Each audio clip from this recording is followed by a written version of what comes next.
so great to see all of you here tonight. My name is Michelle Arnott. I'm the Deputy Director of Public Services for San Jose Public Library. And I want to welcome you to San Jose Public Library's first ever Lowrider exhibit.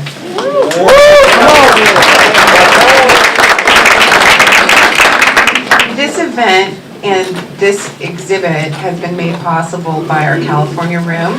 And our California Room works to preserve our local history. This exhibit came about after a customer visited our California Room asking if we had any information about San Jose's lowrider culture. And we didn't. So quickly we realized that it was time to expand our collection.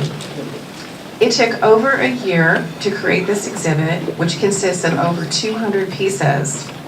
Many of these items are one of a kind and originated here in San Jose. They include custom hats by Sonny Madrid, canvases by Homies creator David Gonzalez, handmade light-up signs by Joe Espinosa, car club plaques, photography, art, and so much more. Why don't you check it out, because it's a part of culture here too, in a sense. So, let me introduce our first person on the panel. And what's nice about this panel is I know all of them here except maybe one didn't, but I did cross paths with him back in the day. We have Biney Ruiz here from 5 Star Productions. A monumental part of San Jose's lowrider history and culture. All of you remember those lowrider balls and those concerts, the chantels, and bringing all the different groups here. And Biney's still the same all these years later, right? Her daughters would know. She still talks fast, she's still moving and going, and I just remember her at the fairgrounds and a bunch of hair going down the aisle. She was like, okay, I'll get back to you. Okay. So anyway, welcome Biney Ruiz.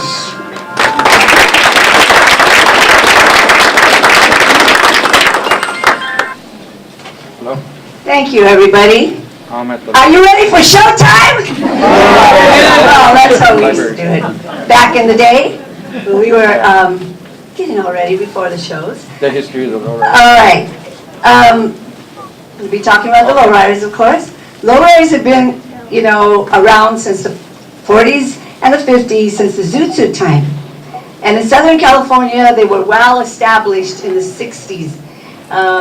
They already had car clubs, Imperial, The Spirit, Dukes. It was part of their cultures. But a few guys from San Jose, they went down to Los Angeles and they saw what was going on and they said, oh, I really like this. So they brought it back to San Jose.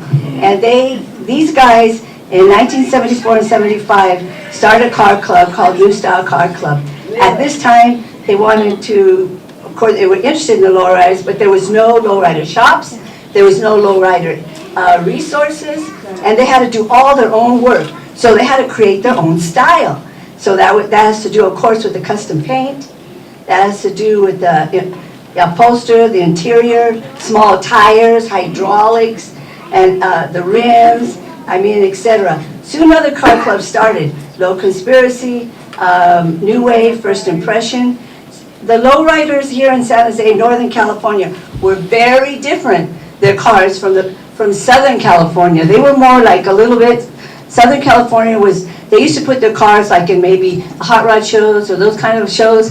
So they were lowered, but they had like pipes on the side. They just had a different, look to it. So they really created a lot here in San Jose and in the Northern California. Lowrider print and the Lowrider bulletin that was mailed out to the car clubs. And that was before Lowrider magazine. I produced the first Lowrider album, and maybe the only one still. It is for sale outside. This is what it looks like. And it was recorded right here in Santa Clara at the Santa Clara County Fairgrounds. But what makes this historical is in the back, there's many, many clubs that are on here. And that's why I think it's so special. So anyway, 5 Star Productions, also, let me back up a little bit. The lowrider goals were always very positive. They were no fighting, they were hardworking, they were very disciplined into doing all this work for their cars. They accomplished a lot for the community. They did benefits, food drives, they were just always out there. There was a lot of lowrider get-togethers. There was barbecues, baseball games.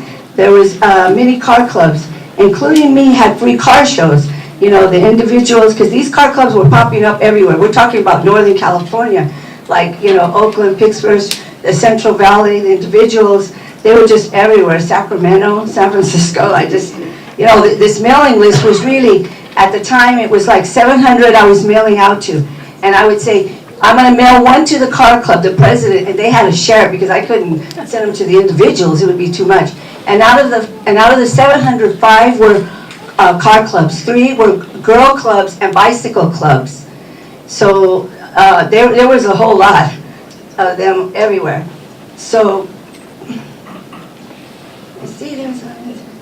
Okay, now they started off doing car shows, but a lot of the car shows were for free. They would have car shows in the daytime, and at nighttime we would have the dances, and that's how the people were making their money. They were making their money through the dances at night. So Five Star Productions had taken the lowrider, when they did the first lowrider car show, to another level. And we created where the cars would now have entry fees to get in. The cars also, and I remember that with New Style we were creating, and this was like back in '76, we were creating like the entry forms, the judges. There was that's what made the difference. The public was charged admission to come in. There was a recording artist. There was many entertainers, and Bretton Wood was one of them. And if you talk to me, he always says, "Oh yeah, Biney was the one that started me off in San Jose." There was top DJs, Cameron Paul. In 1980, I remember I went to with Ralph Douglas to the junkyard, and we bought a '65 Chevy because we wanted to do a lowrider stunt where we flipped a lowrider, like, you know, flip it over, and totaled it out, and then of course I had to have it towed back to the junkyard. He said, the best car to flip is a '65. So he had to create that car. Yeah, some people are shaking their heads, they remember. And I was like, oh dear Lord, I was praying, let that car flip. Because he didn't flip it before when he was in the shop, and I would go really looking at him, really paying attention to see, like, is this car gonna flip? And it did, it flipped, and that's where that famous picture you see where it was like that. It stood like this, but it didn't go all the way over. And then he had to do it again. I mean, and it flipped, and everybody was like, ah, 'cause that was a big deal. So that happened, and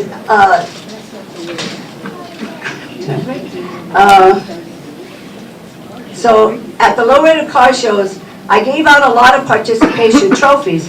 So this is one of the posters, and it would say, like, anybody who calls can get a participation trophy, right? Okay, sounds good. So what happened was that I started having gang members call me, and they said, well, I want a participation trophy. And I said, well, you can't be a gang and get a participation trophies. So they changed their name. They actually really did to get a trophy. And they became part of that. Because at the lowrider car shows, everybody was accepted. And they were always positive, these car shows. I mean, they accepted everyone. So, and that was a really good move for them, because there was a lot of young people they were doing that, and a lot of these gangs, they joined car clubs, they built bicycle clubs, and many of them even became dancers. I mean, we were having dance contests, like $1,000 dance contests, and they became dancers, where they were creating a whole new style of moves, style of steps. I don't know if many of you know this, but like breaking started right here in San Jose, right at the Santa Clara County Fairgrounds, with a lot of those